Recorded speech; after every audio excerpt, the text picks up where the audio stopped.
জানো তো, আজকে তোমাদের সাথে একটা কথা শেয়ার করব, হয়তো আমার সাথে সহমত অনেকেই হয়ে থাকবে, সেটা কিন্তু কমেন্টে জানিও। যখন আমি ছোট ছিলাম জানো তো, যখন আমি ফিজিক্স পড়তে যেতাম, ম্যাথ পড়তে যেতাম, আমার বাবা আমাকে ছেড়ে দিয়ে আসতো।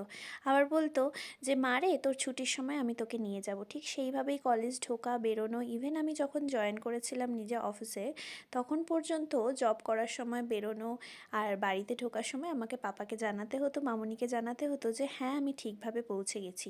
তখন জানো তো আমি বলতাম যে এত কেন খোঁজ নিতে হচ্ছে, আমি একদম ঠিক আছি। তখন বাবা মামুনি সবাই বলতো যে নিজে যখন মা হবি সেই দিন বুঝবি। এখন যখন আদ্ভিককে কোলে নিয়ে আমি রাস্তা দিয়ে যাই বা ওকে নিয়ে আমি বাড়িতে থাকি, প্রত্যেকটা মুহূর্ত আমি মনে করি যে ওকে যেন আমি সুস্থ রাখতে পারি, ওর যেন সবটা ভালো হয়। প্রত্যেকটা চাওয়া পাওয়া সব কিছুই আমার আর আমার হাজব্যান্ডের ওকে ঘিরে। এটাই হয়তো মা বাবার চাওয়া হয়ে থাকে, তাই না বলো? তোমরা কি সহমত?